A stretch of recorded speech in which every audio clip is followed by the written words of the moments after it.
It is showtime. Hi, everybody. Welcome in. It's time for Three Guys Before the Game. Do we have a dandy for you?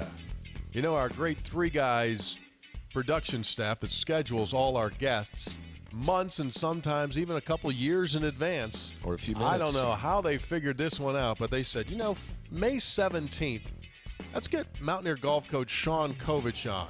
Why not? They'll probably be coming off an historic run. Probably. It'd be great to talk to Kovich if we get him on May 17th. Yeah, probably. Let's get them. It'll be the first time they've made it to the NCAA championship round since 1947. Why don't we just go ahead and get it? Because that's what's going to happen. And can't say enough about our scheduling crew. All three of us are here, plus Sean. That makes four. Three Guys Before the Game, brought to us by Comax Business Systems, keeping West Virginia's business data safe, secure, and efficient.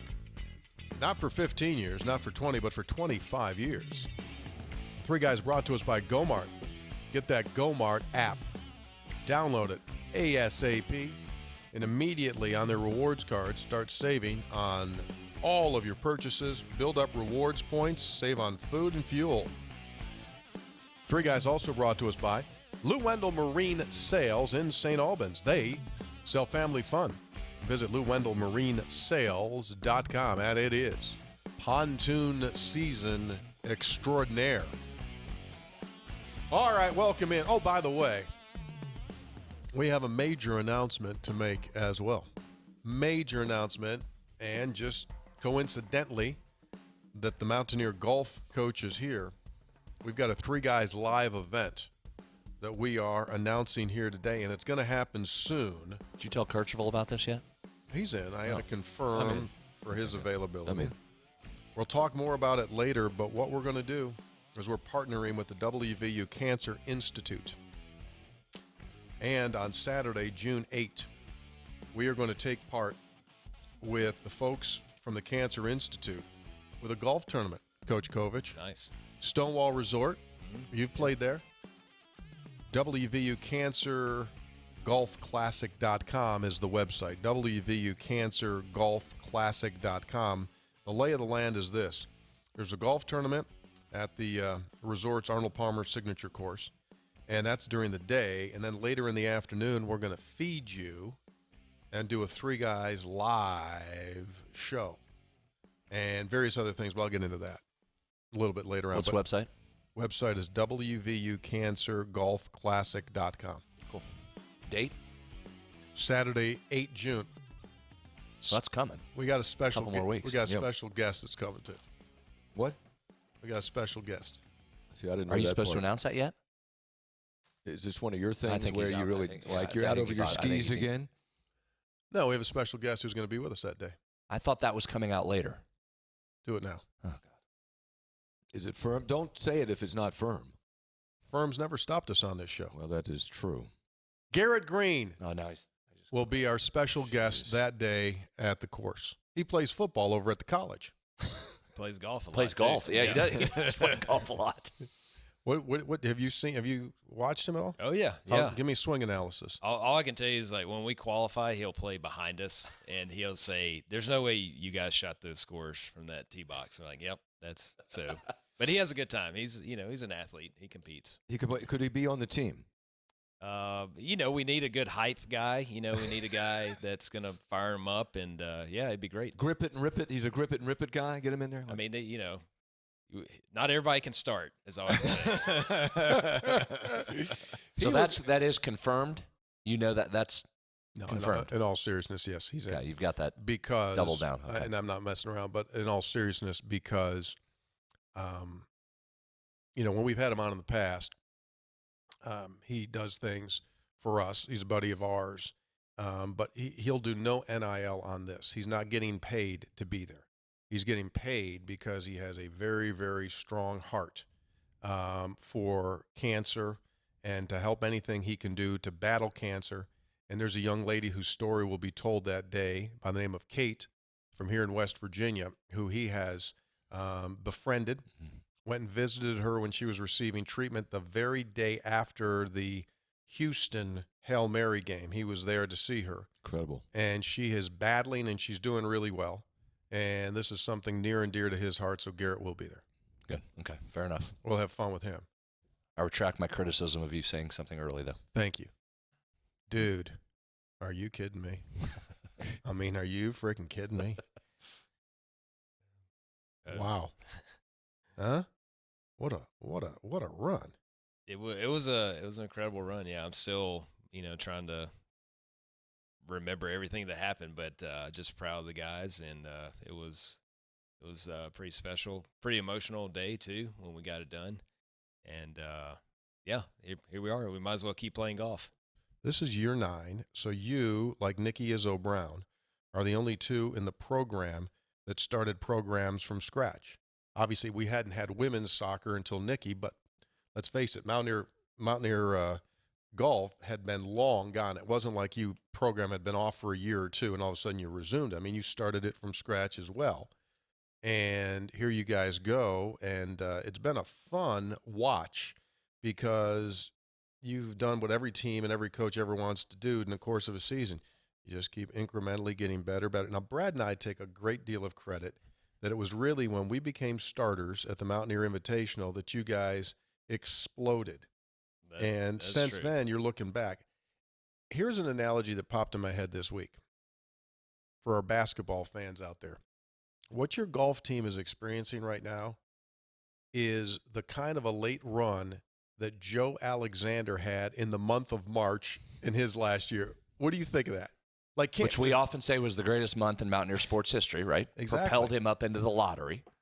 Yeah. So you're saying this run by the golf team and Sean is akin to Joe Alexander's March. Joe Alexander March. Put into perspective the numbers that you guys are putting up in comparison to where you've been in the past.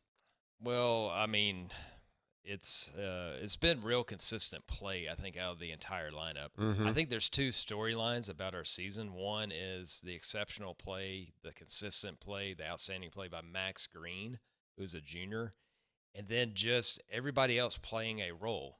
And most recently, yes, probably Todd Duncan, probably Jackson Davenport.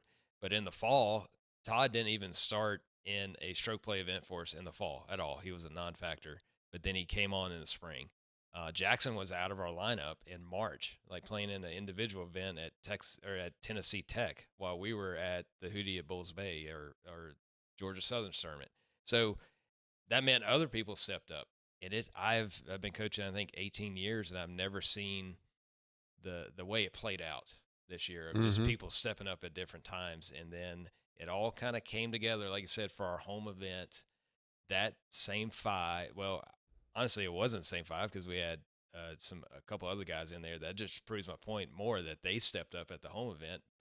We took a different 5 to Big 12s, got it rolling there, and just kept it rolling. So it's definitely been a team effort this year with that asterisk of Max Green quietly having the best season in school history individually.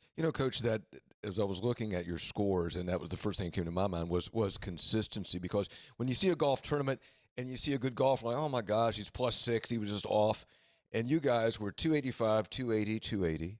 Max Green was 71, 69, 69. Caleb Wilson, 75, 71, 71. I mean, that's really kind of unusual. Usually somebody's like hot and somebody's not, right? But in our format where you play 5 guys, you count 4 scores. You can have one guy kind of off and still survive, but you want to have that insurance policy of all 5 guys playing well in case something goes crazy. With one guy, you're like, okay, if we, we'll still be okay. And that's what happened the final round. That we threw out a 72 at the Farms Golf Club, and that club played well over par all week. There's only one team under par, for the week. So the fact that we, our worst score that day, we didn't even need it, was a 72, just shows the depth and the consistency that these guys are playing. And every golf course is going to ask different questions of you, and that's what makes our sport so unique. There's not a uniform, playing surface. It's all different, all crazy, different designs, grass types, weather, topography. But this golf course specifically asked, you have to drive the ball well. You have to hit into fairway every single hole. There was no bailout. So I think that's where, going back to playing Pete Dye Golf Club, and some things we did in qualifying, we made it very difficult.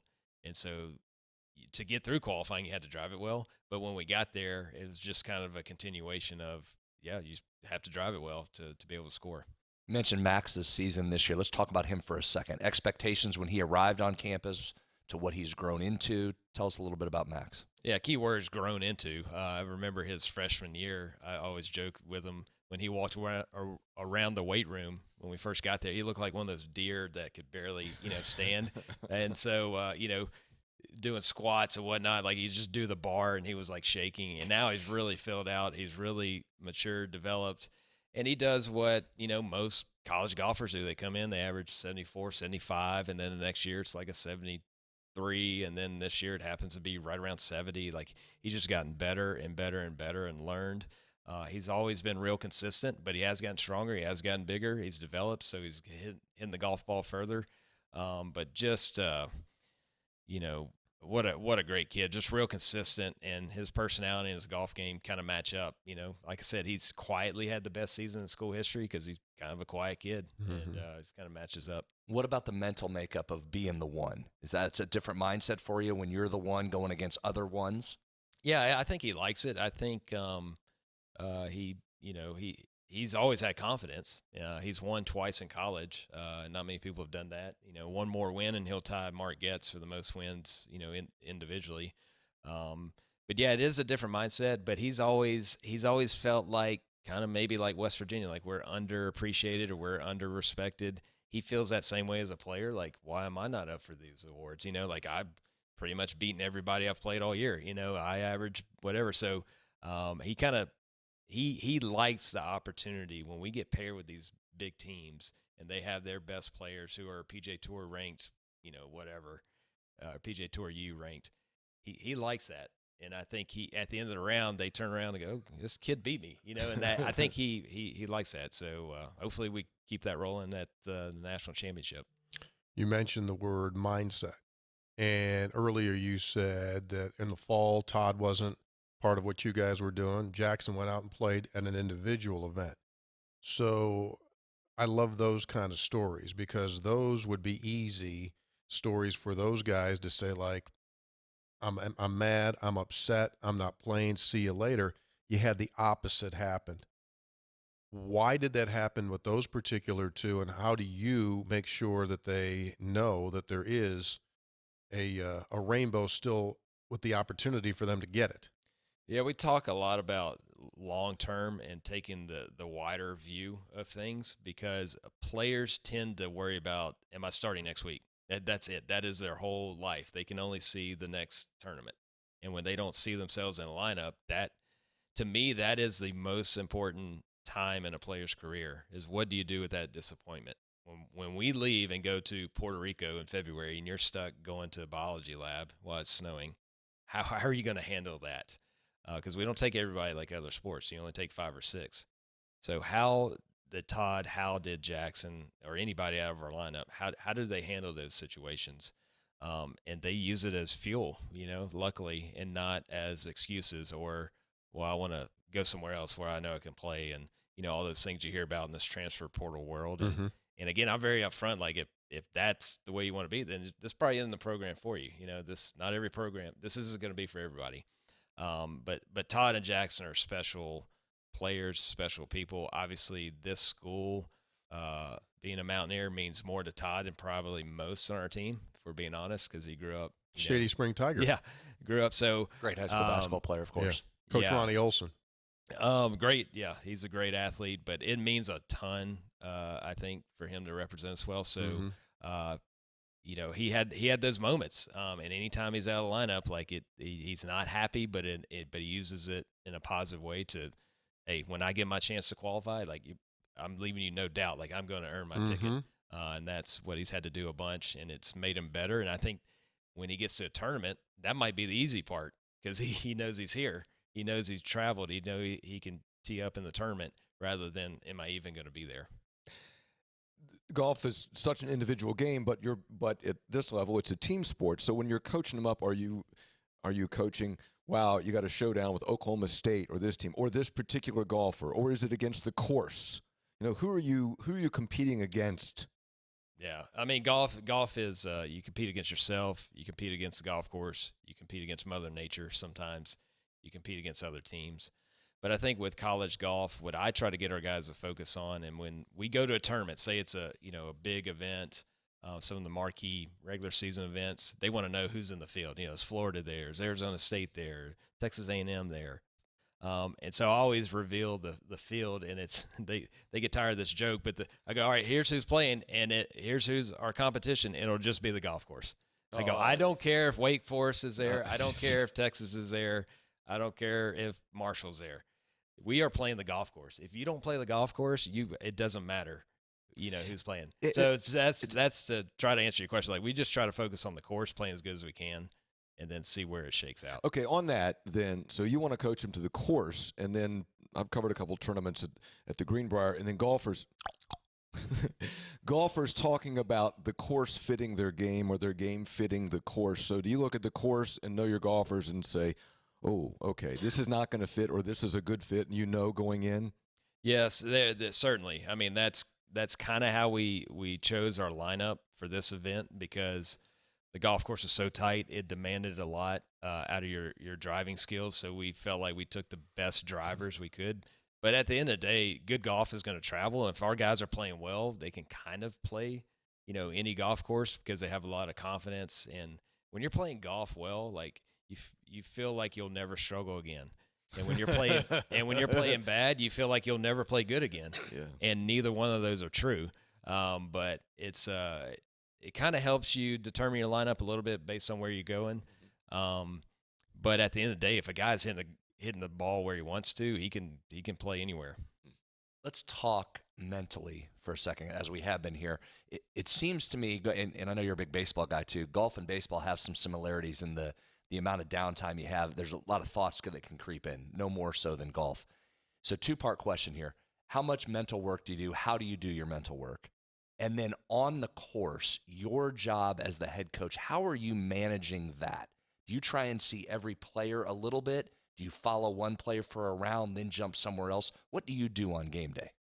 Well, I think it goes back to, practice and qualifying and all the stuff that people don't see. Like, you try to make that as difficult and maybe uncomfortable as possible, and throw them a few surprises, like, for instance, normally we kind of ride in carts, like in qualifying, mainly because of pace of play, and I don't want to hold anybody up behind us like when we're qualifying. But for regionals, first of all, we qualify for regionals. Not many teams do that, so that made our guys uncomfortable because I thought I was going. Well, who's going to go? Second thing is, I spur of the moment, like right before we teed off, say, oh, by the way, we're walking today. So, and they're like, what? I'm like, yeah, we're going to have to walk at regionals, so why not? And it just threw him for a loop. So I think the more you kind of do that, you make it uncomfortable, you make it challenging. And then when you get to the tournament, you turn into kind of Mr. Nice Guy. And, like it's a reward for all the things you did to get here. So I try to free them up to like, go enjoy it. I mean, why do we do those workouts? Why do we do these qualifyings? Why do we practice so hard? It's to get to this moment. So you better enjoy the heck out of it, and you better be confident. So that's kind of the mindset I try to have. As far as specifically mental work, I mean, some of our guys have, sports psychologists, some of them don't.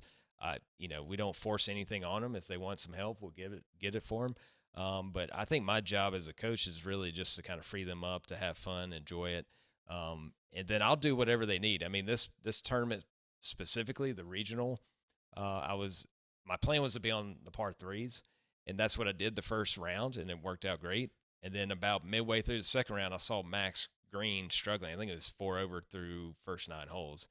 And I'm thinking, he's going to play a part in this. Like, if we're going to advance, like, he's got to get it together. So I went and saw him, and kind of walked with him. And his dad is great, but he was like, I'm worried about his mindset, and blah, blah, blah. I was like, we just need one good thing to happen, and he'll be fine. So he birdies his 10th hole. And I texted his dad. I said, he's locked in. And he made 3 straight birdies, and then he made a few more, and he shot a 30 on his final 9, which may have been the difference, at keeping us in the mix there. So you kind of have to feel it out, based on how things are going. Tournament golf is like, for you, live TV. You just gotta go with it. Sometimes you got the teleprompter, and then it breaks down, and you just go with it. And sometimes that's coaching. So it's almost all psychology at that point. You're not giving a lot of swing advice, I would imagine, in the actual event. I hope I'm not giving swing advice the entire season, to be honest, because most of these guys have their swing instructors. So when you talk about technique, you talk about fundamentals. Yeah, there's some of that. There's certainly some of that throughout the year.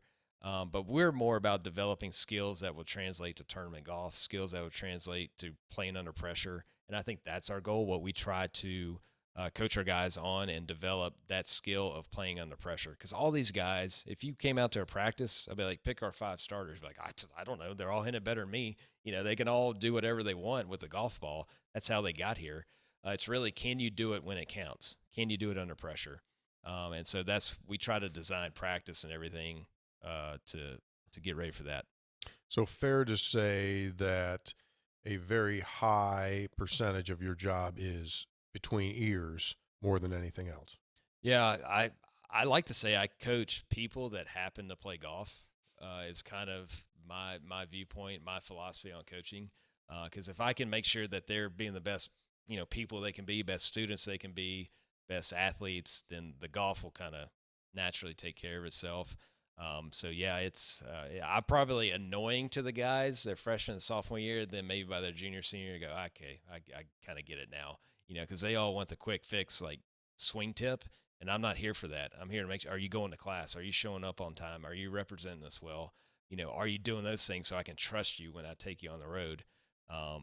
Those are things I kind of coach. So yes, mental, but really like coaching the person, to be the best person they can be, and then golf will happen. So put them in a healthy environment and try to teach them what a healthy environment is, and then you'll get the residual benefits as a result of doing the right thing. Yeah, exactly. I feel like how you do one thing is kind of how you do everything. And, if, to achieve greatness, you're going to have to do stuff you don't want to do when you don't want to do it, but you have to do it then.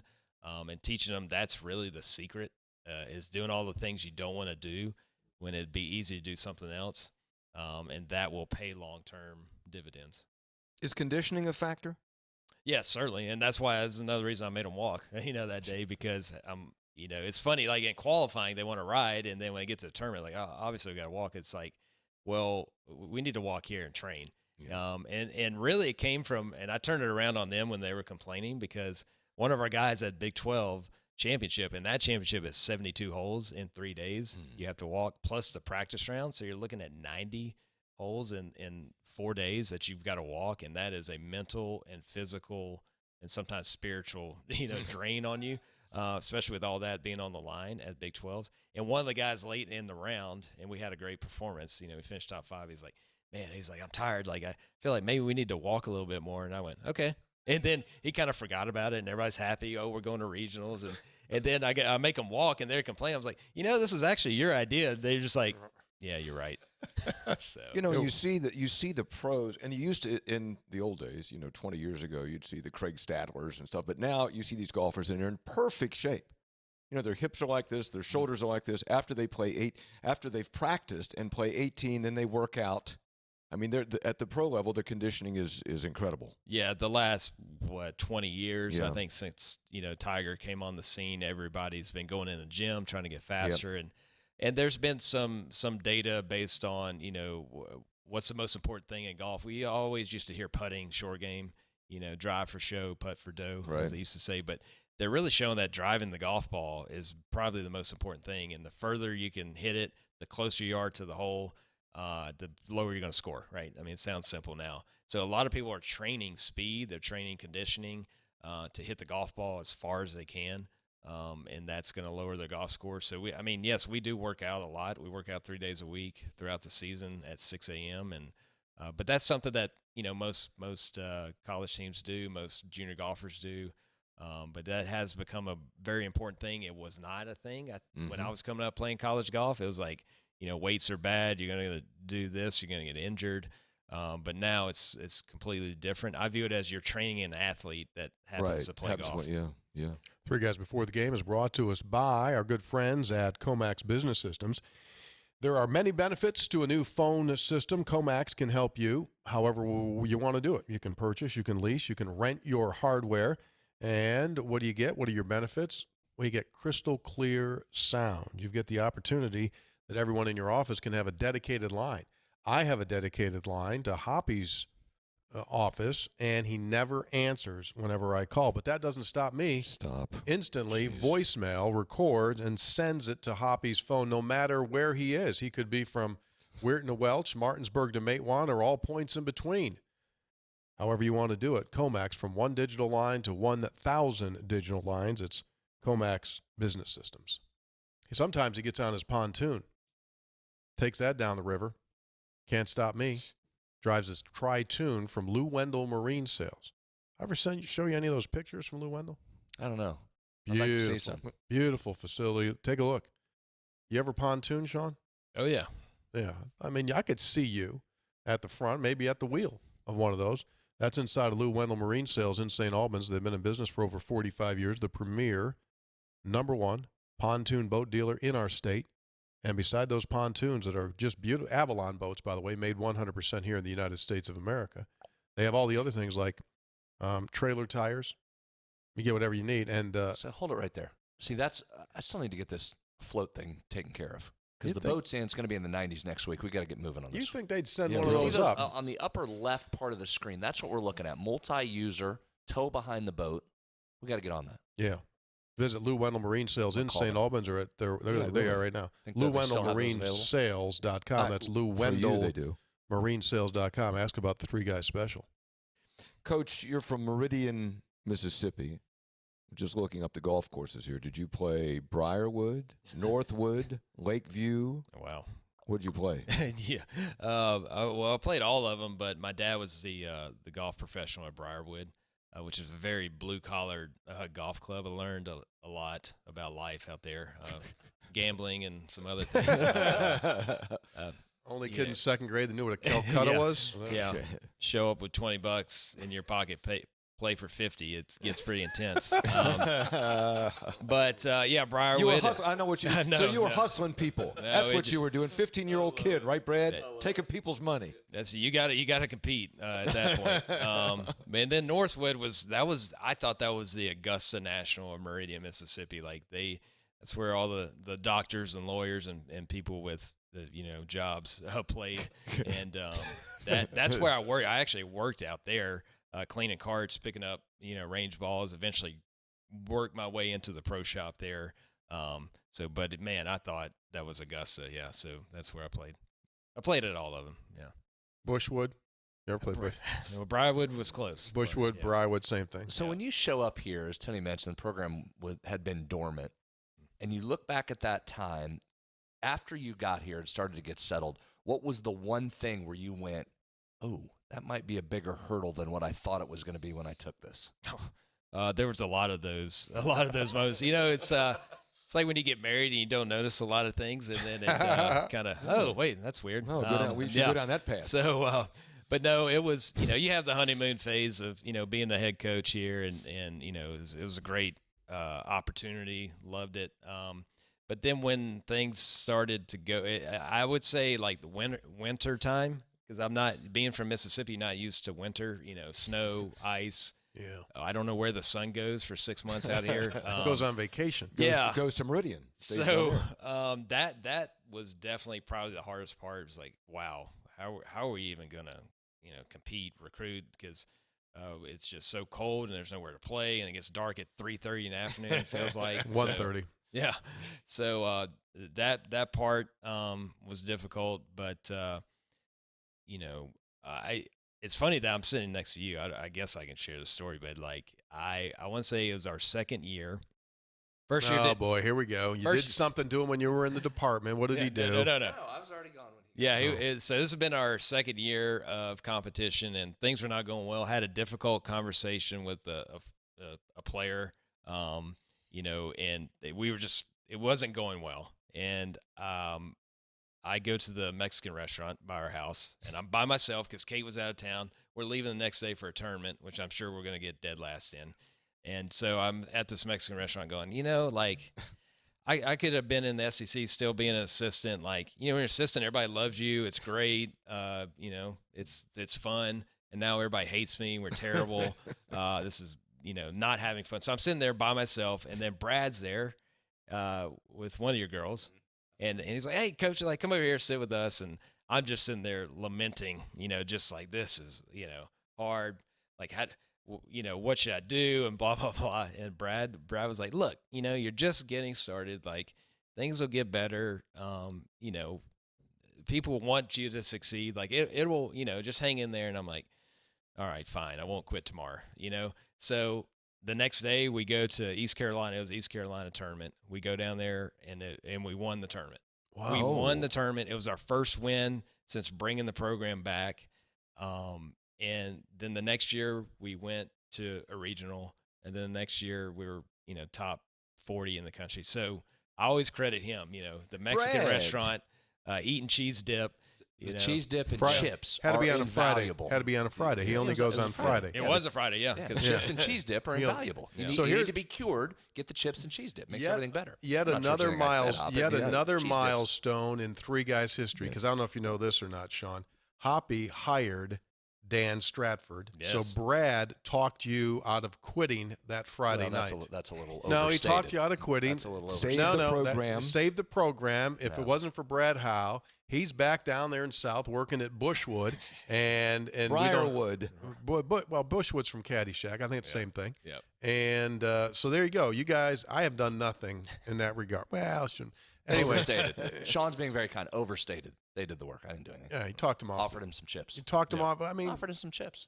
Queso. Queso saved Mountaineer Golf. Stuff is magic. Scoring. Next week you leave Tuesday to attend the championship round. There are 30 teams. Last time West Virginia played in 47, they took 40 teams. West Virginia finished 39th. Anyway, you won't finish 39th. I'll guarantee you that. How's this thing score? You mean the format and everything? Yeah. So And go slowly here. Because there's a lot of things happening here. Go slow with this. Right. It's not like putt-putt? Well, So, I don't think. I think it's more involved. once this competition starts, so all 30 teams are there. We have a practice round, but once the first round starts, it will be stroke play. So just kind of like what we did last week. We're going to play 54 holes, all 30 teams. We'll play 54 holes. At the end of 54 holes, they will make a cut in half. So it goes from 30 to 15. Okay? Those 15 teams will continue their competition, just 18 more holes, so they will end up playing 72 holes. At the end of that, that'll be the end of stroke play, and they'll say, okay, who are the top 8 teams after 72 holes of stroke play? And then they will start all over in a match play format, the Elite 8 or whatever you want to call it. Mm-hmm. They'll go to match play, and then you go 8, 4, 2, and you're champion. So that's how it works. So there's 2 formats. You're hoping to play as much golf as possible. That's the goal. First, make the cut, right? Yeah, you make the First cut, thing. be in the top 15, and then be in the top 8. Over how many days? Oh wow, 4, 5, 6 days. Yep, they get all that done in 6 days. You got to pack. You got to pack. Yeah, we I mean, just it's not like unpacked. you're just going to take one night. You got to pack clothes. Right. I told the guys I did not book a return flight. Did not. We're just going to stay as long as we can. So each of those cuts, when it goes from 8 to 42, those are all separate days. There's one day where they do play 2 matches. I think it's from the 4 to the 2. And is it one course? Yes, one course. Omni La Costa Resort. It's been under renovation in preparation for this tournament. Or the women play the same tournament, then the men play the same course. And if you do one day you're the morning flight, next day you're the afternoon flight. Correct. Yes. Okay. We tee off on Friday morning, first round. We tee off on Saturday afternoon for the second round. Third round based on your score. Right. Yep. We got TV on this? Yes, Golf Channel starting I think it's on Monday. I think Golf Channel started Monday. When you say course has been under renovations, no one's been on the course till the women's tournament comes. So you're the second group that's been on this course. Again, something that I feel like is lining up in our favor. I don't know. I just felt like that way the last month. And one of those things is this golf course. Nobody's played it. Like there's no previous championship that's ever been held here. So nobody has any course knowledge. Obviously, we can do our research, do drone flyovers, and look at the yardage books, but nobody has actual experience playing. So I feel like that's to our advantage. We show up where nobody else has that. How much advance do you get on the pin placement? Usually the night before, they'll send out the hole locations, and that gives you a little idea of how to play that hole. And this golf course is redesigned by Gil Hands, who did all the kind of the U.S. Open renovations, like at Wingfoot or LACC, and he's got a certain style, and his greens are very intricate and complex. He's usually generous off the tee, but around the greens, he does a lot of little nuances. So the whole locations will be a big factor, I think, this golf course. Not to overstate it, but what does your performance this week mean to your recruiting going forward? Significant, minimal, help, not help, what? Well, it doesn't hurt, but I don't think it's going to change anything overnight, so to speak. And that's because we've already, got commitments for next year and the year after that. But I think it just validates, kind of what we're doing. But again, I think our program hopefully will always be this way, in that we develop our guys on and off the golf course. That's why we're here. We're not here because we recruited, so-and-so and they came in instantly and just everything was easy. It's because Todd Duncan went through all those hard times and became a better player. It's because Max Green developed slowly and now he's one of the best players in the country, because Jackson Davenport had no other offers and developed, and here he is. That's kind of our story. And we have guys that you're not seeing their name, but they're working hard, they're getting better, and they're going to show up their junior, senior year and hopefully be doing the same thing. And so that's kind of our goal, keep developing guys so we don't have massive drop-offs if somebody's not happy and they leave. We probably haven't talked enough about the new facility that just opened down at Pete Dye Golf Club. Difference maker, game changer. Yeah, and that's more for, team morale and player development and, how we practice day to day. Certainly is going to help recruiting. There's no doubt about it. That would play a big part in that. But just our guys being able to hang out more, being able to practice a lot more, have a dedicated spot if it is raining. Like today it's raining, so you just open up the doors and you can still practice, whereas we never had that opportunity.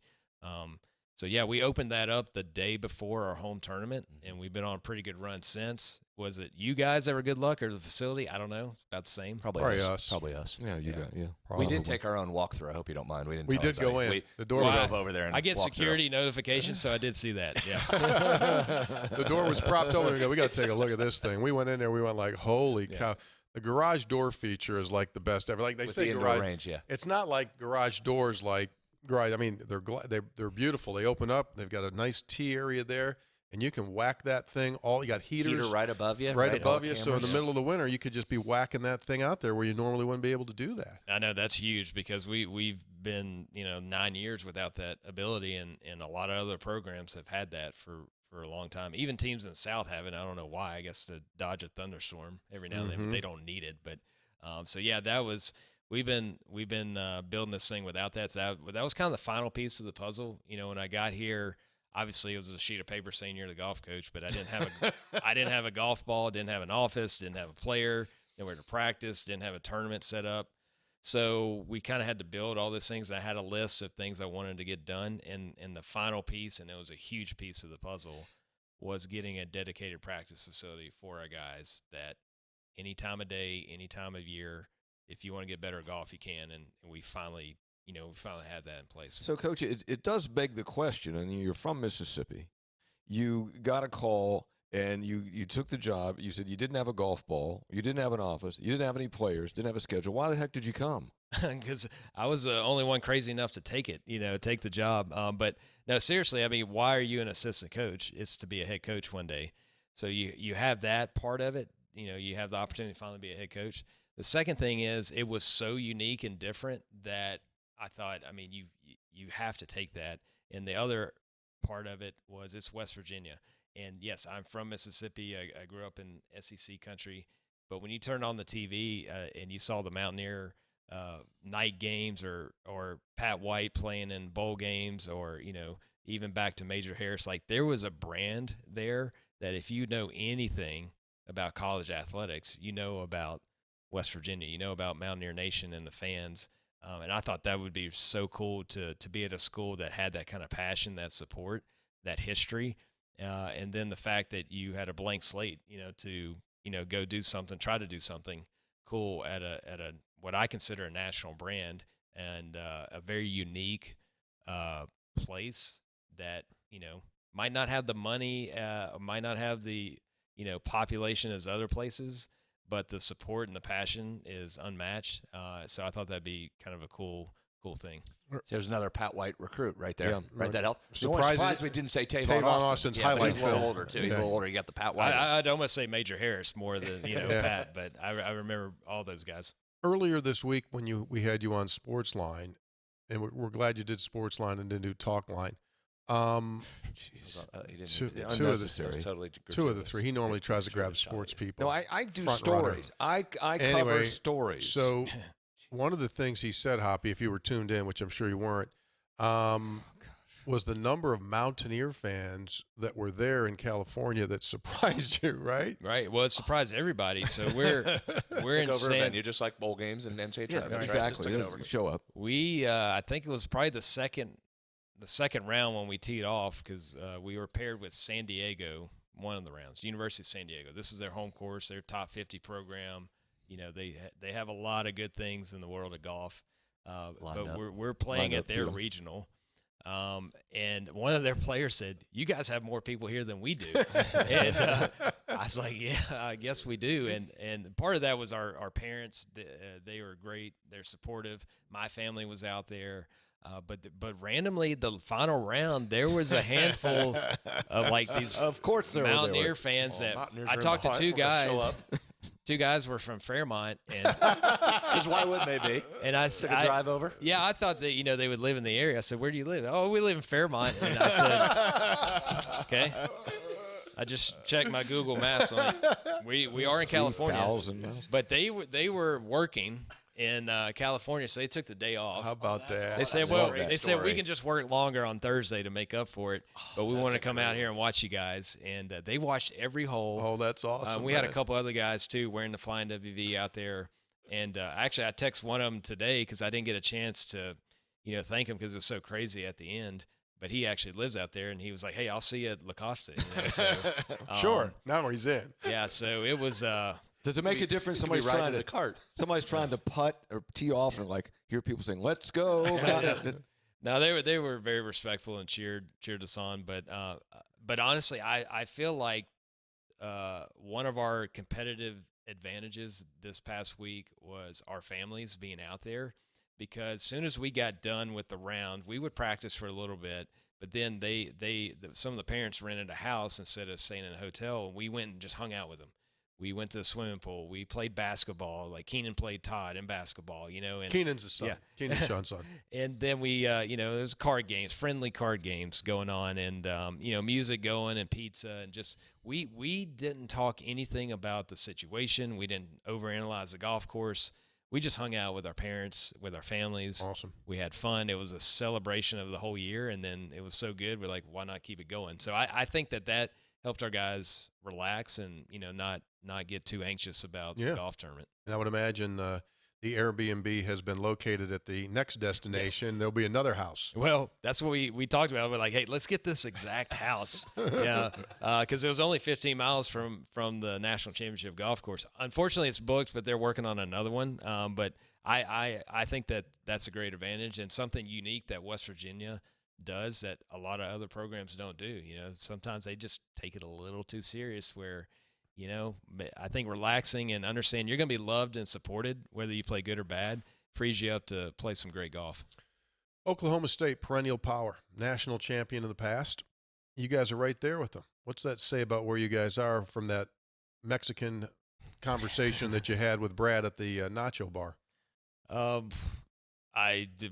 You saying that out loud, I still can't really fathom it because of where we came from, and being able to just hang in there with those kind of programs, and beat Arizona State, who some had penciled in to win the national championship, or other programs out there. So it means a lot. Proud of the guys for getting there, to be on equal playing field with national championship programs. And it just shows what, if you believe in yourself and work hard, like, why not us? Why not? You've also made the point, though, and we've talked about a lot on our show, the Big 12 is a great league across a bunch of different sports. Maybe none as great as in golf. I mean, that's as good a golf league as there is. And you've made the point before, you go into the Big 12 championships, all right, that's basically like a regional, that played itself out with Oklahoma, Oklahoma State, and West Virginia all being in the top And four Kansas. teams, right? So so that's prepared you for this moment too. You're already playing championship level golf during the year and at the Big 12 championships. And that's what I told the team after the final hole at the Big 12 championship. I said, if you can finish top 5 here, I guarantee you can finish top 5 at regional. And regional might even be easier than our conference, because there's some great teams. And we, Baylor's going, Texas Tech. I mean, the list goes on and on. How many people are still going to be playing at the national championship from our conference? And some just barely missed out at regionals. But if you can finish top 5 Big 12s, I promise you a regional is definitely doable. Yeah, which it was. As we record, and details will be a lot more public by the time this airs, and that is the Scottie Scheffler story that broke this morning, as he was getting ready. But you told us a little story there from years gone by when you literally were starting the program. You went to a Big 12 event, and you met. I met the first handshake with Scottie Scheffler because I show up by myself. I don't have a team yet. We were starting competition the next year. So I show up. There's a big table at Southern Hills Country Club, which hosted the PGA Championship a couple of years ago, but it was hosting the Big 12, and I'm there by myself. They had a table for 9 for West Virginia. I'm like, I don't even have a player yet. So I'm eating by myself. And John Fields, the head coach at Texas, who I kind of knew, he said, Coach, come over here. Sit with me. I don't want you sitting by yourself. And so I want you to meet somebody. This is Scottie. Shake hands. It was Scottie Scheffler. Then he had another guy who ended up playing on tour, Doug Gim, who's playing on tour. You also had Victor Hovland in that room. You also had Matt Wolff in that room. And so I go and watch everybody tee off on number 1, every single team, every single player, the practice round, and watch them tee off Southern Hills. And it was very impressive. And I thought, do I really want to do this? Because we had a couple guys on campus that were redshirting that, they were fine, but just to tee off right then at Southern Hills, I was like, we have a long way to go. But I guess we finally got there, which is nice. You did. It's kind of makes you like Texas Longhorns a little bit more, right? That was awful nice. Yeah, it was very nice. Hop. But also sitting there by himself. Very nice. But also we've learned that the coach ends up eating by himself a lot, which is alone. That is true. There is an update on that story. Scheffler's attorney, Stephen Romines, tells CNN Scheffler was headed to the golf course, getting ready for an early tee time. Quote, due to the combination of event traffic and a traffic fatality in the area, it was a very chaotic situation. He was proceeding as directed by another traffic officer and driving a marked player's vehicle with credentials visible.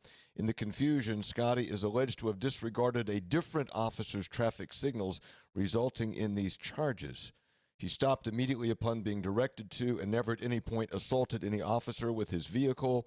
We will plead not guilty and litigate this matter as needed, says his attorney. Yeah, wild story, isn't it? Just a wild story. This has been good, hasn't it? It has. It's been good. How often do you play? That's a good question. I play a decent amount during the summer when I can. And actually my game is probably better now. I probably shouldn't say this because the players they might do this method, but I don't practice a ton. And so when I go out there, I think my expectations are so low that it helps me just, go out there and play. But I am playing in the member at Pete Dye this weekend, so I had it scheduled. And I'm like, you know what? Why not? I know it's busy and chaotic, but you probably win the thing now. Everything's hot. So do you utilize the? Will you? I know it's not been there long enough. Will you utilize like this winter? Will you go down and hit balls? I don't cool know. For you, no? I spend so much time down there. Probably not. My most people, not their vacation, but their release is going to the golf course. But that's actually my job, and so I like to do other things. Travel and maybe go to a concert or take Keenan somewhere. Some baseball games. Baseball games, yeah. And so we like to do that stuff during summer. But I do like to play, and I think it's important as a coach to keep playing, keep competitive, because you kind of feel the emotions and the nervousness that you guys do. How far is your drive? Oh, I don't drive it very far at all, but I never miss a fairway. Are you there you go. That's it. So, that's the key. Are you scratch? No, not anymore. It's like a 1.8, so. 1.8. Yeah. It's just terrible. Hit it straight. Chip on the green 2-putt, right? Hoppy's golfing next week for the first time in 20 years. Yeah. Is that true, Hoppy? Yeah. What? I'm golfing next week for the first time in 20 years. In fact, in Florida? Maybe before Coach leaves, Give me a lesson.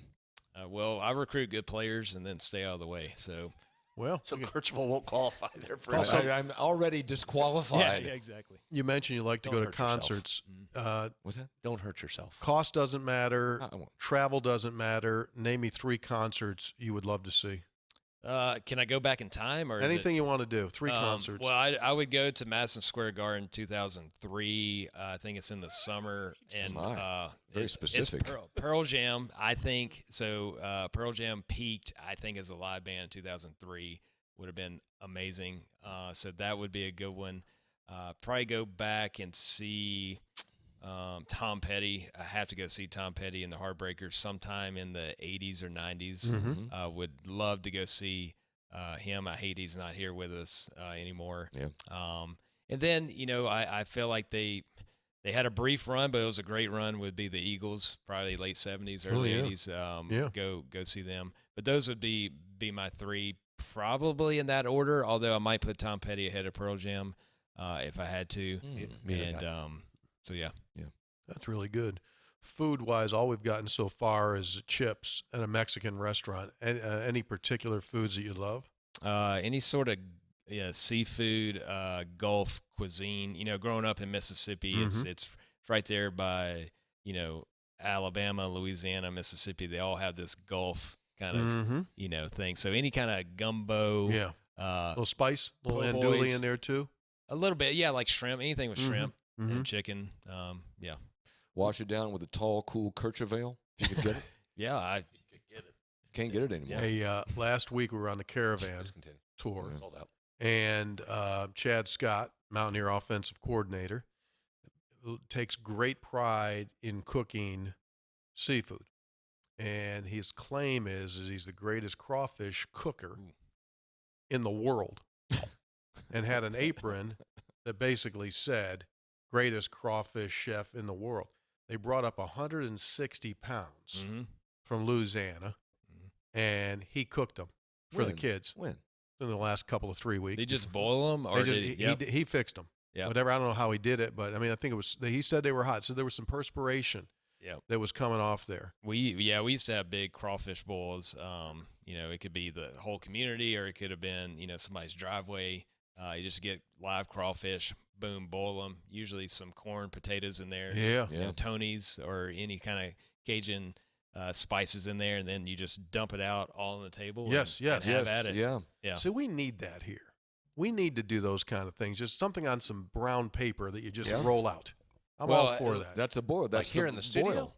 Well, I mean, in West Virginia. Oh, okay. Like if one of our listeners said, hey, come to my driveway, we're just going to dump out a bunch of food Here it comes. on a table. That's not Yeah. coming. Yeah. I'd be That's more right. than That's happy to happening. do that. I had Well, that at Stonewall. I've been blown away really at the Italian food here in West Virginia. Has been those guys over at Pete Dye befriend you yet? Those guys that hang around, live out there? a little bit. Like little bit. Alvarez? A little Alvarez, bit. he ever call you? Like they have like garages that are just made for food. Yep. Like, what's that? You put your cars in there? Nah, we cook in there. I mean, what do you mean? Nah, commercial kitchen in there. We're just cooking.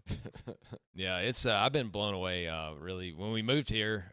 Again, we're coming from kind of that Gulf cuisine. We come up here, and but the Italian food is so much better here than it is back home, or in Mississippi. So I've been definitely impressed with that. All right, so your phone hasn't stopped blowing up since you guys probably the minute the last ball was shot in California. Your phone's been blowing up, which means you got a lot of stuff to do. Plus, you're still tired. Plus, you're leaving. So we're gonna give you the super thank you. We're gonna give you the super duper best of luck. And as you know, we're closely watching as stuff takes place next week. But Hoppy, I think he's been a wonderful guest. Wonderful. I mean, Wonderful. I don't know why you haven't had him on sooner. he was on once before, but it was on the phone. It's via phone. Was that COVID? Might have been, right? Is that probably what it was? Yeah, probably so. I know, but the guy's been here 9 years. I mean, Well, we haven't done much. No, I'm kidding. No, I do want to say that the 2019 team, we were really close. People probably forget we were Finished sixth. We were the first team out. From advancing. That would have been really, really cool. I think we're 3 shots from advancing, and we had a ball plug in the bunker on 18. We had a kid 4-putt 18, and we had a lost ball on 18. And so I felt like the golf gods owed me one, and I think they paid me back tenfold this last month. So thank you to them. But it's good to get to the national championship, and it's really cool seeing that Flying WV going to pop up, on the Golf Channel amongst all these great golf schools. One last thing is we talk so much about portal and we talk so much about NIL and the other sports, football, basketball, and, and other sports. Has that got into your world yet? It's in the world, but, as a coach, you kind of dictate your culture, hopefully, a little bit. And the portal has just not been a thing as far as kids exiting, which I think is a great sign. And, yes, we've had a few that we've picked up via the portal. But if I have to talk a kid into coming here solely based on money, then it's probably not going to be a good fit. Now, if I can assist and help out a kid that's doing the right things, that's already here, that's a good teammate, great player, good student, and top him off with that, then I am 100% for that. But as far as a recruiting device, probably not going to work. Yeah, so that's my thought. It makes all the sense in the world. 3 guys before the game brought to us by Gomart. Fuel your fun with the Gomart app. Get the app. Your favorite way to save big at a Gomart just got a fresh makeover. Do you know that, Hop? Because Hoppy did update his. I was there when he did it on his. He's very proud of his new iPhone 15, and he'll have it for another 9 years. Yeah, and the new app is packed with exciting perks. Reward members will score exclusive access to contests. If you buy new, wait a second, let me do this. Rewards members will score exclusive access to contest. New buy 6, get 1 free clubs, and member-only prices on tons of products. To unlock these features, update your app or go over to gomart.com. Look at that right now. Go and get a couple big bags of Doritos and some Funyuns. Literally. I didn't expect Funyun to be on the show, but anyway. Right there, Hop, say Funyuns. Oh, yeah. Right with the Doritos. All right. You guys ready? We're going to say goodbye to Sean. Yeah, I'm going to walk. Okay, watch this. It's going to be magic. We're going to go textual healing, and then he's suddenly going to disappear. Thanks, brother. Coach, congratulations. Appreciate it. Thank Sean you. Kovich, ladies and gentlemen, on 3 guys before the game.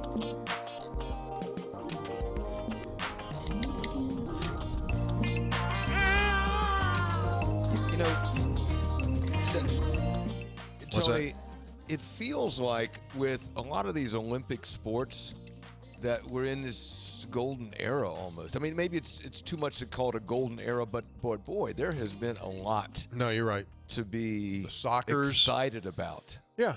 Yep. The soccers, the baseballs, the what he's doing now, and I don't want to scamp anybody out there. And we're also on the verge of going to be very good in time in volleyball. Jen Greeny, the newly named volleyball coach, will be with us next week on 3 Guys Before the Game when someone else is fishing. And it's really cool to meet coaches who are not from here, but then come here, and part of the attraction is they know about what it is involving Mountaineer Nation and fan support and all that, and they get that, and they want to be a part of that, and they come here and they become ingrained in that. That's and sometimes I think sitting here, you can't see the forest for the trees. You take it for granted, and that's a good thing. I mean, that's a healthy thing to have for an institution. That kind of image that is a national perspective, absolutely, that people know about. Things are good. Yeah, we'll get into that in just a second. What do you mean you'll get into that in just a second? There's some text about that. Oh, okay. Okay, I just said it. Yeah, whatever. Just no, some people are agreeing with you. That's what I meant.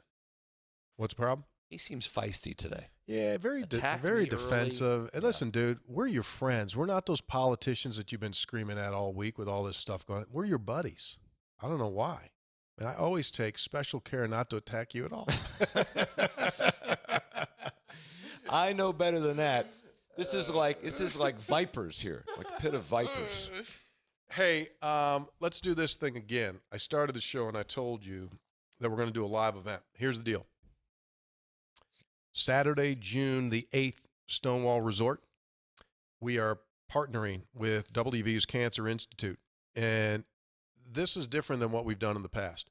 So this is a day-long event, if you would like to make it a day-long event. you can play in the golf tournament and then sit and watch our live show and eat, or you can don't worry about the golf and just pay a separate fee and come and watch the live show and eat. All of the money goes to the WVU fund. And what fund is it? This fund is called Live Like Brent Comfort Fund. Who is Brent? Brent is a former WVU student who passed away from a blood cancer after a tremendous, valiant fight. And the Live Like Brent Comfort Fund takes these dollars and they help support those that are receiving treatments for blood disorders from a varied things. Like it could be gas for family to get there to see that person. It could be for wigs. It could be for all different kinds of things that families and patients need. And WVU alum Brent Evans began this. And so not only do they do WVU Cancer is involved, but they've got all these other facilities, hospitals on the eastern side of Pennsylvania where he's from, like Penn and Temple and all those other kind of hospitals out there. They also do fundraisers for that. This one would be specific to WVU. Special guest appearance. He'll be with us that day. Garrett Green. Don't know if he's golfing or not, but Garrett's going to be with us during the live portion of the show. And the three of us will be there, and we'll do this to you, okay? So this thing isn't just about golf or football. It's a chance to do what we like to do. We like to focus on businesses and help businesses in West Virginia. We also like to focus on things that help community and people. And this is a huge deal. So here's what you all have to do. For tickets, visit WVUCancerGolfClassic.com, WVUCancerGolfClassic.com. The cost of the event without playing the golf, just to come in and watch the show and eat, is $160 American dollars. And if you go to the website, the golf thing, you can put a fivesome together or foursome together. You could also just play separately and then get put into a team, but it's on the Arnold Palmer course. We'll talk more about it.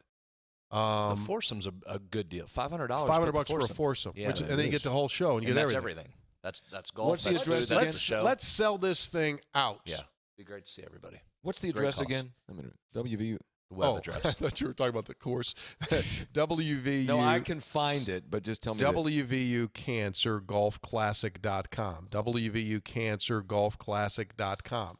If you go there now, Hoppy, you'll see your smiling face. Oh, can we use your picture? That'll Thank be fun. you. June 8th. 8th of June on a Saturday. Okay. Love to have you guys there. That's all we're doing this summer. We're not doing any live events. I think this is it. WVU Cancer Golf Those Classic. people in Myrtle Beach talked a good game, then they never came through with any details. Yeah, what happened with that? Oh, there it is. Merle's Inlet. Weeks are clipping right along. Where summer's over. I mean, let's face that. Getting darker earlier Summer- pretty soon. Within Summer- about 48 hours. Summer's I feel the same way. I do actually. I made fun of him for years for saying that. I do feel the I same mean, way. it's done. Summer's over. Well, yeah, pretty much. Think about this. What? In 10 weeks, it's August. I'll Say that again. 10 weeks, it's August. Look, here's the thing about summer for what we do. You can enjoy May, you can enjoy June, then it's over. Hey, you know who else? You know who else? July 4th, it's over. You know who else is going to be there? Enjoy June because it's already middle of May and June's already almost over. By the way, I do see it is that website is up and operating. You can see. You know who else is going to be there that day? Who? We're doing something else. What? Well, Blaine Stewart, Karen Stewart are going to be there Oh, great. because we are going This to. is neat. This Yeah. is really neat. We're going to dedicate that day a bench on the golf course where the late Bill Stewart suffered his fatal heart attack. And the bench is there right now, but it's never been dedicated. So what better day to do it than this day? And with Garrett being there and Karen and Blaine are going to be there with us that day. And for Coach Stu, we're going to dedicate that bench, which will sit on that Arnold Palmer course going forward. So we got a lot of stuff going on. That's you a know big what? day. That's a lot of things in one day. Well, That's, there might be that's more. great. There might be more. What does that mean? There might be more. Well, might be an auction. Do you know that? Hold on. Yeah, hold go ahead. on. What now? So what now? We might auction There's some going to be stuff an auction at the event? Yeah. All Might be so an I auction. assume you're the auctioneer if you know there's going to be an auction. Yeah. So we're going to see your auctioneer skills live? We're going to get some stuff. We're going to get some stuff Oh, okay. Do you know that Stu's been going 14 years? Mm-hmm. this month. Yeah, this Yeah, month, May this month. 21st. Yep. May 21st. I remember that working that day, and it was in the morning. We got word. I was and sitting in the Yep. parking lot at United Bank Parkersburg, getting ready to go into the shareholders meeting there because we were doing the video for that event. And Travis Jones called me Mm-hmm. and said, "Hey," I went, "You got to be kidding me." Yeah. Well, that's Devastating. awesome that Blaine and Karen will be there. Yeah. So that's tremendous. You ready to do some textual healings? Let's do it. Sure. By the way, at some point in this, we got a bad situation I got to reveal as well. What? It's Man, you've bad. got all kind of weird stuff today. You got. Got a bad situation I got to get into. It's going to be Did you- first time publicly. I don't know anything. No, everything he said today, I don't know anything about. I did have June 8th blocked off. That's about the only thing I knew. And you knew the golf coach was coming in. I did know that. Other than that, I have no It's- idea. Yeah, what he's talking about. we're all just learning about. You know the great thing about this? We are learning about these things at the same time you are. I'm going to send a quick text message in with my thoughts on what he's decided for us. I'll just say this. It's unfortunate. The news that I'm going to have to bring is unfortunate. That's What? all I'll say. I'll get to it shortly. Jeez. Professor Vinny here, so I know it's ridiculously early, but I saw some sporting bet sites putting out win totals. West Virginia apparently at 6.5. That's a little low. No? Returning a lot of talent, starting QB, 9-win season. Did I miss something? Senator.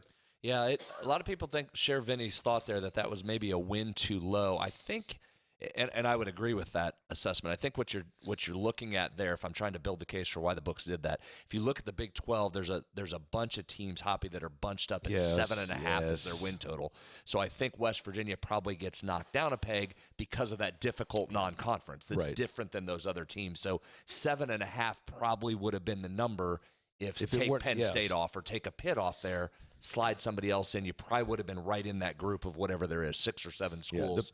Because right now, listen, and Neil would say the same thing to you, and we say this every year. Right now, as we sit here in May, with this particular Big 12, when you try and go in and tell me who's yes. going to finish 3rd through 15th, good luck. You know, 15. How many teams are there this year in the league? 16? Yeah, I think they play Gonzaga one Wednesday night.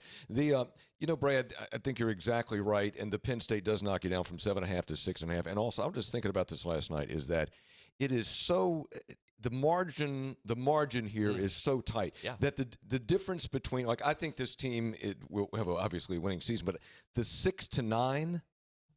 You know Sure, how it's all close, in how play. Sure. narrow it is in the six sure, wins to 9 win range. But that's the same for Kansas State and Yeah, Oklahoma State everybody. and Kansas Everybody, and Arizona sure. and TCU and Texas State, right? That's why Yes. you go down this league, and that's why a lot of this, you get in this position.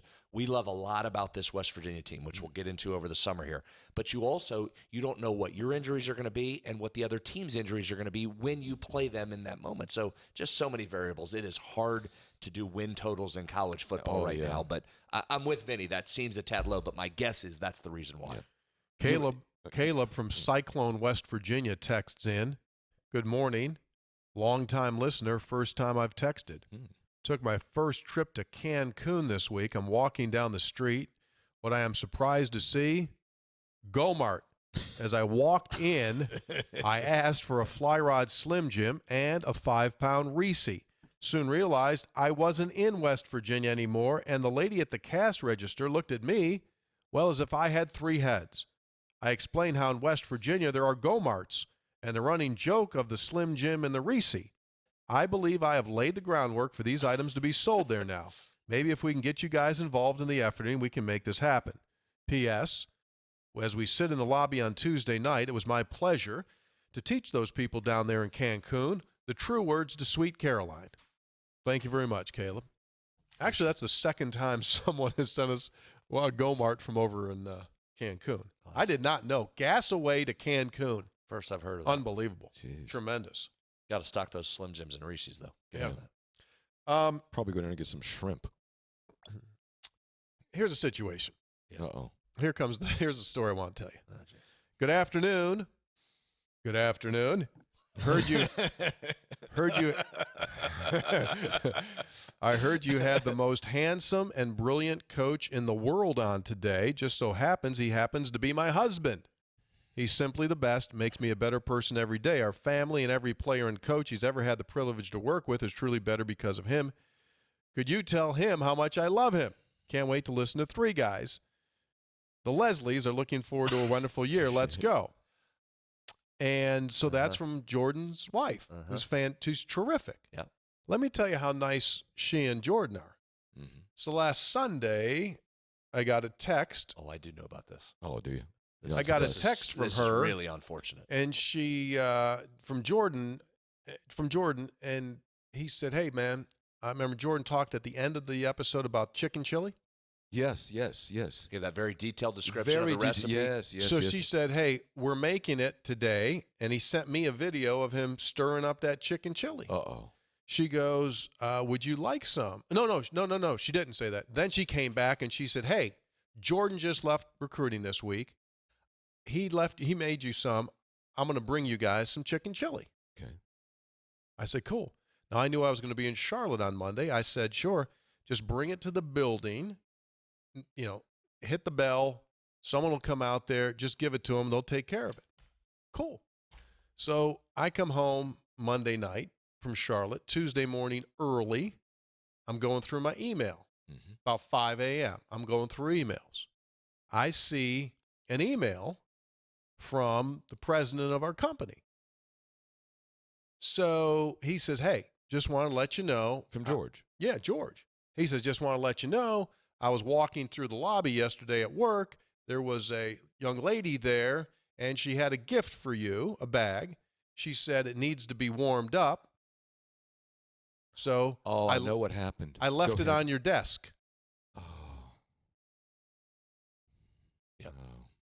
So I came in Tuesday, and there it was, 3 beautiful plastic containers, one for Harvey, one for Brad, and one for Tony. Which, hold on one second. And a beautiful bag. She did a great job decorating that. Talking to you for a second. Yeah. Super big thanks. We owe a huge thanks to the Leslies.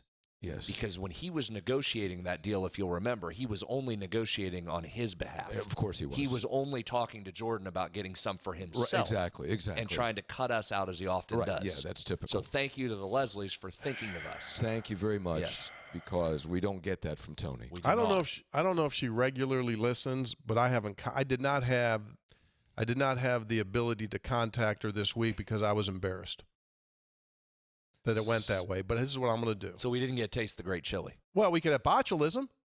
Well, I saw it sitting in the kitchen. I didn't know. Thanks, Hop. Hey, don't put this on me. Yeah. No, this is not on me. It's not on anybody. Poor George. He probably thought it was brownies or something. I mean, George wouldn't have done that. No, had he known, he would have known to put it in the fridge. Absolutely. Oh, this is sad day. So I'm going to Thank you to the Leslies. I'm going to make some thought. I'm going to make some bread for the Leslies, of which you two will get none, and I will make that for the Leslies. Don't get any anyway. That's what's new about that. Yeah, that's not a shock. Have I ever given you bread? Yes, you have actually. Have I ever given you bread? Yes, you have. Thank you, Brad. No, you've given my daughter bread, but you've not given me bread. Daughter bread. bread. No. You have given me bread. I apologize. Text her. Hold on. Can I go back 1 second for this? Because that took a turn at the end that I did not think was happening. I thought that text was going to actually be from Miss Kate Kovich. No. I thought was texting in. No. Having the coach on today. Oh, yeah. No, this was last week. Well, this is not a live show, so she wouldn't be. You knew that. She wouldn't be able to text right away. I didn't book Covich 10 minutes ago. I mean, I booked him previously. We knew he was coming in. Yeah. Oh. I'm saying I thought she had sent that ahead to be read, and it was going to be a. We need some more. We need greater organization in our. Now, 7 years. You don't want to start it now. Gary and Beckley writes in. Organization. We were great. We had the most topical guest in West Virginia sports history. I know, now. but we right now we screwed up the chili. Well, we did screw that up. We don't have much infrastructure on this program. It's kind of if one of the three of us doesn't touch it, it ain't getting done. So the infrastructure is not quite where there. Where was Dave on that chili? We didn't have somebody to receive our food that's coming in. We Homeless need somebody. Dave should have been on that. Can someone be dedicated to receiving the food that comes in? Jumping Jack, if he was here, he would have taken care of it. Just Gary and gotta build Beckley. out the infrastructure, huh?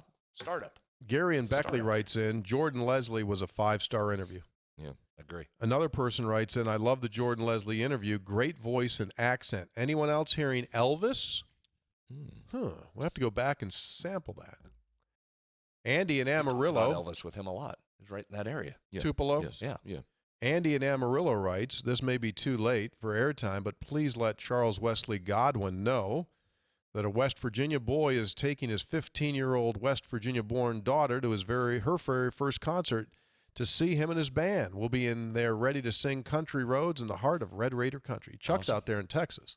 He'd been out in Texas working the Texas thing. Still killing it. Yeah. Texter. By the way. Yeah. One. As part of our fundraising for that event that we're doing, On June 8th. yes, we're going to do, where'd that go? The week before the event, we're going to do an auction item on the podcast and give everyone a chance to bid on a great item from Charles Wesley Godwin. Signed guitar and one of our bourbon barrel lids for the Hope group. Oh, yeah, good. More to come in the next few weeks. So those that can attend will have a chance to participate. Good items. Yep. So here you go. Meanwhile, always a West Virginia connection and playing golf last week in St. Louis. Fellow in the threesome I was paired with noticed my flying WVU cap. Said that he was retiring at the end of the month. He is training his replacement, who is a 37-year-old man from West Virginia. This man has 2 sons. Their names are Major and Nealon. This from Max in Missouri. That's awesome. My guy has 2 boys went all named in. That's a Major fan. and went Nealon. all Now in. he's not talking about his Labrador. His name to Max. Actual humans. Yeah, human love that. beings. Wow. Woo! That's classic. It is. Chris, Cape Coral, Florida, used to live in Mullins. What a difference a year makes. Last year we were in turmoil. Lost our women's basketball coach. Huggins situation. Neil Brown was a walking dead man, and we didn't have a lot of hope. That might be strong. Ren Baker has done a phenomenal job not only of calming the storm, but renewing hope. Talk about a guy earning his keep. From Chris in Cape Coral, Florida. Talked to him yesterday. He's busy. Chris? No. Ren. Oh, He's got a lot going on. With all these changes, Brad, that are going to be coming it's through the unbelievable. NC2A and who's going to get money and who's got to get paid and what. I mean, Ground is shifting constantly. A lot going on. how do you Never know? mind just the day-to-day stuff. Yeah. I mean, yeah. Never mind that. This next story is pretty wild. Last year, I wrote in to share my experiences on TV and film sets in California regarding the flying WV Wonder Woman confusion. I Remember? this. Yeah, I remember This that. guy Yes. works on film sets out Yes. there, and when he wears his flying WV, people say, hey, is that Wonder Woman? Yeah. Well, in March, I took a job on the East Coast, and I ordered gear from episode800.com for my new job. I've discovered a similar issue with Three Guys hats. Uh-oh. At the beginning of a shoot, I was repeatedly asked if burger quality was declining since 2 guys have apparently been fired. So they went from 5 guys to 3 guys. So they're trying to be Oh. funny. Yeah. I would explain, no, 3 guys is this, and I described the podcast. After learning about 3 guys before the game and its West Virginia sports coverage, a few of the crew members responded with a comment about Kevin Pittsnoggle. Here we go. After 3 months, when those same crew members see my 3 guys hat, instead of making a burger comment, they ask me to not Pittsnoggle them. Very good. Since it's a film set and not a basketball court, I'm not sure what they mean. But if it keeps them quiet when we're rolling, I'll take it. Signed by DB. Good to know we're out there in the film and Film industry. video industry. Yeah. We're efforting to get more national. Kind of a niche podcast right now, though. Yeah. Talking about Western sports. Joe Mack in South Parkersburg writes, hey guys, I'm Hoppy's age, so forgive me if I seem a little off and senile as well. Ouch. Unfair attack. Wow. It's unfair. Did the lady in the Senile. last seat by the WVU dugout have a wardrobe malfunction when JJ hit his monster homer against Penn State Wednesday? When she jumped in the air and threw up her arms, seems like her off-the-shoulder blue dress lost its bearings. What a great night to be a Mountaineer. I have nothing to know. I know nothing about that. What is that about? I don't know. Someone got it. Okay. P.S. Tony, you and I met one day in the cafeteria at the DuPont, Washington work site. What? Upon hearing you place your order at the cafeteria, I commented that you sounded just like Tony Caridi. You replied, yeah, that's my brother. Well, it wasn't very nice of you. Your brother doesn't sound like you, though. He sounds different. He sounds completely different. What your? Oh yeah, your brother does. Yes. Unbelievably different. Very. Western New York. Yeah. Very. Hey, what are you doing? I don't know. What are you doing? How's Hoppy Kercheval?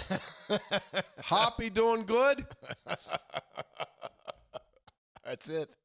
That's it. Hello, Hoppy. How are you? He's the best. Oh, boy. I see him. He's about a once-a-year guy. He just shows up. This stealth. He comes in stealth. He does. And you don't know when. I guess you know, but I don't know. No, I don't know. Seriously, like about 4 or 5 weeks ago. 4 or 5 weeks ago, it was a Sunday. It was a Sunday. I get a text picture from him. Yeah. It was a picture of the Porta-John at the house we're building. Your house. Yeah. He just Okay. showed up to check out In the Morgantown. work. Yeah, He wanted to see the work. Or did he But have like, to I show had no idea. Last I knew, he was in Florida. So he just showed up at. Yeah, so me knowing like he likes to be the big surprise guy, I don't respond. Perfect. It's just like, okay, Jack, like you're here. I'm not responding to you. And so then I get the call. Hey, what are you doing? I said, what are you doing? He goes, did you get that text? I said, no, did you send me something? When to check out the wiring in He your said, house. I wanted to come back. Coming up from Florida, I wanted to stop and see. Is he retired? He did retire. Did he? Yeah, Okay. he did. Hey, three guys. Jeff from Lumberport here. I've got a question. I can't seem to find an answer to it. Recently, my family and I attended a Brandon Lake concert, an awesome Christian concert, even better guy, at that school up north's basketball facility. So up there at the Pete, he went and watched one of them concerts. Mm-hmm. Traffic Traffic sucked, to say the least. Traveling in that city is awful. That got me to thinking about capacities. Pitt's capacity, 12.5, 8,000 seats for a concert. West Virginia's capacity at the Coliseum, 14,000. Traffic a lot better to maneuver in Morgantown. Capacity's larger, facilities nicer. I'm sure it would be a revenue maker for the university. I know Ren has talked about wrestling. Not a fan anymore. Bring back the 90s and other events. My question is, do any of you know if there's a reason West Virginia does not schedule concerts or other large events in Morgantown? Is it laws, regulations, anything like that sort? I appreciate hearing about this. I love the show. Let's go Mountaineers. P.S. I'm still waiting on that hanky. So I think all of that is in discussion phase. I think that is something that they want to get into. But quite honestly, I did recently hear from someone, and they said when they hung the new basketball scoreboard, which is now getting ready for like the year 3 or year 4, it impacted the ability to go in and hang To fly stuff. Yeah. Yeah. The lighting and the grids and all that kind of stuff. So they're figuring that stuff out, and that's what they would like to do, some stuff. But at this point, they're trying to figure out how they can do that kind of stuff. I would love to go to a WWE event, but Brad, I want to be backstage. I want to see what's going on there. I want to see those guys interacting. Why are you backstage. asking him? Like, is he a media credential guy? No, he's a wrestling guy. I've done that. I've been backstage at wrestling. Oh, have you really? Yeah, he's a big- that's he's a why big asking me. wrestling big guy, guy. yeah. Used to go to 'em. How'd you get back there? I knew people. Would that be cool? Yeah, it was. Let's see. I was big into it. I know you were. Get the T-shirts the whole Yeah. time. Gather. Big group of us would gather for every pay-per-view. Have you seen the wrestling movie? No. What's it The called? Von Erichs one? Yeah. Have you seen that? That's big. That's big. Ren's big movie there, because those guys are graduates in North Texas. The Von Erichs. Are they? Yeah. Yeah. same as one Ben Kirchable. I watched that last week. Was it good? Yeah, it was good. I heard it was good. Yeah, it's good. I heard it was good. Chuck from Lumberport. Tragic story. Oh, I didn't know that. Oh, yeah. Chuck from Lumberport. I looked at the Bleacher Report app this afternoon. Had an article on best running backs in each conference. Our two WVU backs weren't even talked about. I hope they read that article. 1,000 yards rushing for each of those guys this year. That's why I leave that app alone. Just listen to this show. I'm pretty sure we'll talk about Jaheim and CJ a lot. Yes. Tony, Brad, and random episodic Hoppy. Yeah. Number one, maybe Hoppy is actually there, but he has on his Harry Potter's invisibility cloak. Nice invisibility cloak reference. Number two, the most recent quarterback transfer appears to be a pocket passer. I thought Coach Breezy Brown had learned that you need a dual-threat quarterback to win in the Big 12. Number three, is Javon Small not signing his contract a legitimate concern? Tony? I'll do three, and then Brad can do two. You and you do two? Mm-hmm. Three, couple of things. I can do one. Go ahead. So the short answer is no. They feel good about that. However, as I said earlier this week on a show that airs on this network at 6 p.m. each night, 6:06. Anyway, no coach in the country feels good until the kids that they've signed enroll in classes. So until they literally are signed in as a student and they attend a class, no coach is solid. But they feel good. Javon Small, June 3rd is the date when you can start again here. June 3rd. But no, they feel good about it. But again, it's like flying. It's like attack people, right? People are just circling, like they're circling and circling, trying to get kids. Because if they lost kids, they're trying to come back and get kids. But knock on wood, these guys enroll and then it gets started. The desperation always makes you nervous. Yes. Yes. That's the way to look at this part. Just like the desperation now is, got to worry about it. 100 years ago, a night before football signing started, coaches literally would take kids and bring them to hotels so other coaches couldn't go to the kid's house and sign them. And I'm not saying that's happening now, but it's kind of sort of similar. Which is wild back then because what were they pitching? The different majors that they had on campus there? Yeah, the young men could study when they went to the why were some schools getting kids to flip? Went to the institution for the young man didn't know they offered biology. Young men were not aware of that. Did not know accounting was an area of study that we could get into. Found that out before signing day. I decided to flip. Now, Billy, you're going to sign here at State U because Pastor Barnes just found out we're getting a new paved parking lot. Yeah, boy. What about the quarterback? Yeah, I mean, again, at this point, I trust Neil to know what he wants in a quarterback. It looked to me, and you're just going off high school film at this point. It's highlights. I get it. But he can take off the new signee quarterback from BYU. He can take off and run a little bit. Ryder Burton. Yeah, I think going forward, what they're saying is we're not looking for Pat White, but we're also not looking for the Statue of Liberty. You want mobility. You got to have mobility. Dual threat mobile is Yeah, probably can you a get better out- word for can that. you- Mobile. Can you can get you out move- of danger? Can you extend a play and get out of danger? You don't necessarily need to be Pat White or Major Harris, but can you move your legs, get out of the pocket, extend a play? That's what they're looking for. Texter says, I think John Flowers would be a great summer guest. He would have some best Virginia info and tons of good stories, I'm sure. We already had John on, three guys, and he no longer is involved with that best Virginia. Chase Harler has assumed the general managership of that squad. Yep, he has. Texter says, I'm listening to Hoppy tonight on Metro News about election night. This must be like seeing Belichick or Brady on Super Bowl night. So is that your Super Bowl, election nights? Yeah. You get ramped up? Yeah. Yeah, I mean, there's so many things that have to go right. And the on-air is just sort of, Brad, it's like everything else you do leading up to it, and the on-air is just the culmination. Right. And if the other stuff goes fine, then the on-air will be fine. But it's a total team effort, cliche but true. And Kelly Ayresman from upstairs, administrative assistant, does a fantastic job. Kelly's terrific. She's terrific. How was the food? Food was good. It was good. Although there was Did you do 2 feedings? It was 2 feedings. Yeah. 2 feedings. However, there was a little bit of an issue about it. You know who's really good on our election coverage is Coach Hunter. Heard him. He's really good. I know he is. Yeah. Great job on those precincts and projecting. Well, he goes. What Hunter does. I heard. What did he tell us? What did he tell us, Brad? Like Hoppy, he was encouraging Hoppy to call one. It was the governor's race, and you didn't want to do it And that Hunter was early. ready. Got a little nervous. He I said the heard. numbers tell well, you. look, what Hunter does is, I mean, he's a numbers guy, and so I said, focus on the race for the Republican nomination for governor because we knew that was going to be close. Right. And it was. And it was. And it was. And so he's looking at it and looking at it, looking at it, looking at it, looking at it. He goes, Morrissey's going to win. And I said, are you sure? And we're like, just before we're going on after break, I said, are you sure? He goes, yes. And it was about 60% of the vote in. So, you know, you're still a bit tight on that, you know. And he goes, yeah, I'm confident. I goes, okay, we'll go. You did it. And it was yeah, right. Yeah, he knew. You pulled a Steyerwalt.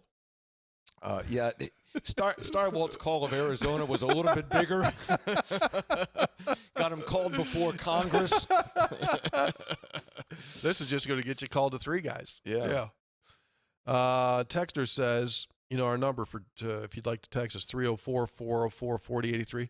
He says, as always, you can text 3 guys at 3,044,044,083. That's our number. So someone has more time on their hands than they know what to do with. Texter, here's an always West Virginia story. I had to travel to Philadelphia for my child's surgery. I was wearing my WVU hat, and I consistently got comments like, let's go Mountaineers and West by God. However, waiting in the line at the hospital food courts, someone commented on my WVU hat, and we started some small talk. Turns out we're both WVU football season ticket holders. Of course. We're both hyped for the season, and we can't wait to ruin Penn State's season on week 1. Let's go Mountaineers. Ben from Roanoke. Nice. Hope the surgery went well. Yes. I was thinking, Brad, last night, for some reason I really had football in my mind last night, is that West Virginia will be a home dog against Penn State by Yeah, there's a line that's already out. So what do you think? 6. It's almost 2 touchdowns. Is it really? Last I looked, I haven't looked in a few days. It was Really? 13 and a half. Yeah. Really? Yeah. I might take that today. So And I don't bet. What do you think? it seems like that seems It seems high, That seems doesn't it? home dogs. Home dogs, man. Home dogs. Yeah, but I mean, 2 touchdowns, 13. Mhm. Do you think that's high? It felt a little high. Felt a little high. I mean, Penn State's going to come in a preseason top 10 team, though, too. So you're going to. Yeah. It seems a tad high, though. You're not alone. A lot of Mountaineer fans have texted. What saying would that you? same Where thing. would you put it? If I were doing 10? that one right now, see, that's the thing. You got to see what happens Yeah, over the summer. I know. Yeah, I know. that Just- seems like a big number. Tony? I would have liked to get the 14 and a half instead of the 13 and a half. But and I'll say this as we get closer. I do think that's one of the that will be a really challenging game. Obviously, right? There's Captain Obvious.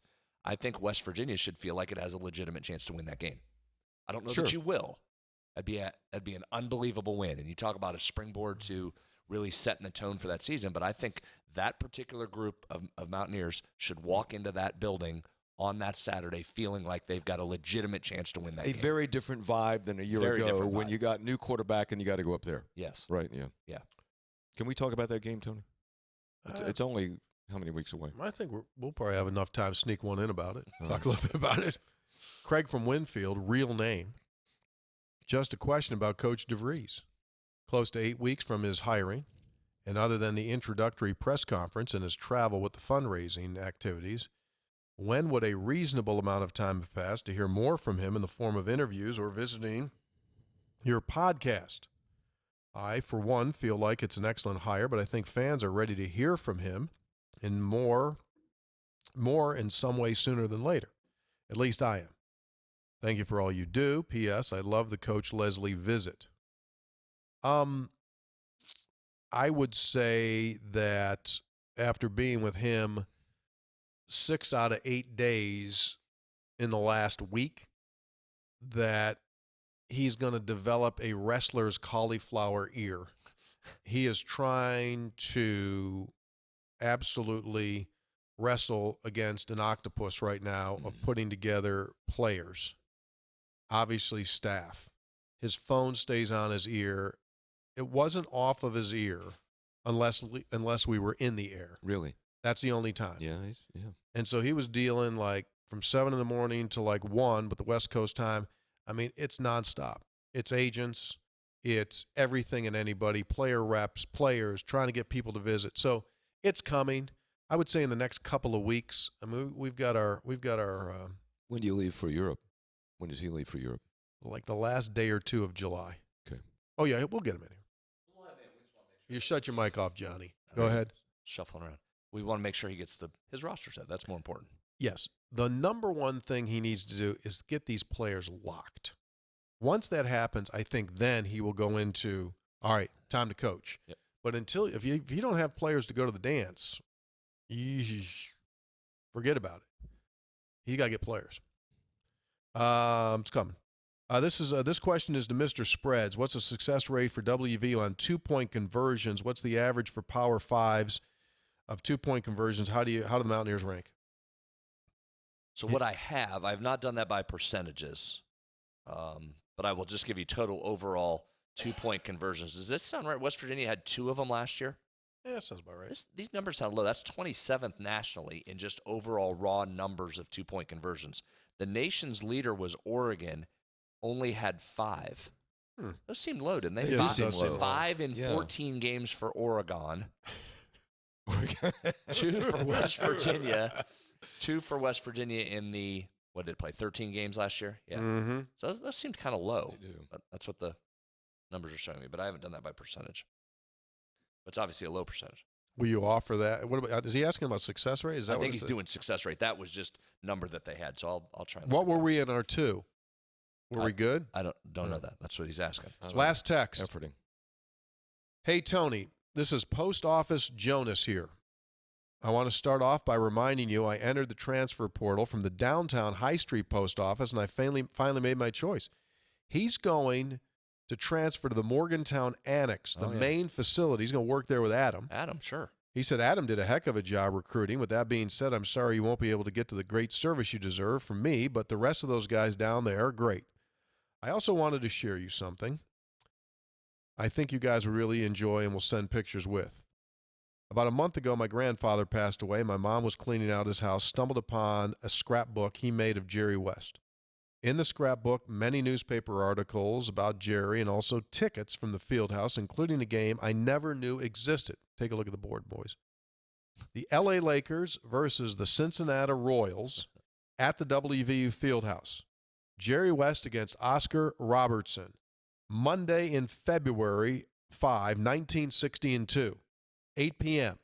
The ticket cost $2. I looked up the stats. Highway robbery. I looked up the stats for that game. Oscar had 30 with 11 boards, 8 assists. You want to know what Jerry had? He had 46. Oh, wow. Lakers win it 134-128.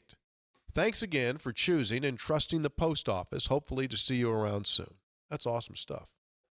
Various sources estimate the success rate of the 2-point conversion at the college level, success rate to be between 40 and 55%. That 55 gets you right up on that border of do it or don't do it, doesn't it? Well, that's always a debate. Yeah. That almost sounds high. 40 to 55%? That sounds about right. No, that's about right. Yeah, that sounds seems- about that's right. I could see reasonable. that. I could see That's that. pretty wide spans there. I don't know if you need to call Rex repass in on it, but 40, it'd be a difference of 15% variation. Who is the author of the Metro News West Virginia poll? Sure. So you're gone next week. Yeah. So we are going to have Jen Greeny. What? You didn't know that? Oh, yeah. Flyboy. Jen Greeny, the new WVU volleyball coach. She's got a great story. Yeah, that'd be fun. You talk about taking a leap of faith. Lived her entire life on the West Coast. Well. And now is here, and she has She had a lot of success at Washington State. 8 straight NCAA tournaments. Mm-hmm. Jeez. When she went there, they had won 0 Pac-12 matches, Pac-10 back then probably.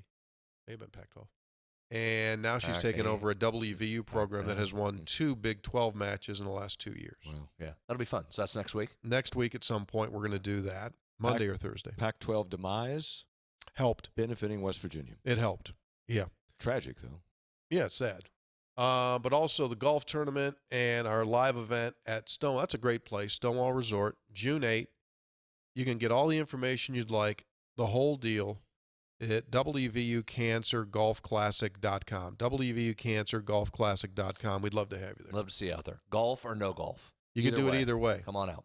Either way, you can have fun, you can have food, you can have fun, you can have food, and we're going to raise money for cancer, blood cancer disorders, and the folks that are receiving treatment. So it's a good deal. Nice picture there of the three guys. See? Yeah, it is There we nice. go. Very nice, Hoppy. Hoppy's going to be there, by the way, at this event. Yes. We coordinated with him. Yeah. Three guys brought to us Time you by picking me up. you can ride sometime with that us? day. We'll take you You up. refused to ride with us when we went to Charleston. That was, I had scheduling issues. Okay. Will you come? Will you drive with us? Yeah, I'd like to drive with you. I like driving you crazy. I'd like to drive with you. Maybe. Three guys brought to us by Comax Business Systems, I'm gonna keeping be West abused, Virginia's Riding it on In you. the middle. Comax. Can all three of us sit up front? Three guys brought to us by Comax Business Systems, keeping West Virginia's business data safe, secure, and efficient for 25 years. By GoMart, go for good times. Go for GoMart. Brad holding his seatbelt. By Lou Wendell Marine Sales in St. Albans. They sell family fun. Visit LouWendellMarineSales.com. Can we get Hunter to drive? Check the camera on their website. You can see how the water's doing, see all the boats in there. But this is what he'll also do. He'll use a shirt on the ride that he's not going to wear at the event. Then he'll let the seatbelt hit That's that. what I do now. I usually just wear a second shirt. Wears a second shirt. Then when we get there, he'll change the shirt. My man's packing two. Packing two. Packing double. All right. Thanks to Austin Wright, our producer. Special thanks to Sean Kovich for stopping by and visiting. Talk to you again next week. Three guys before the game. Over and out. See you.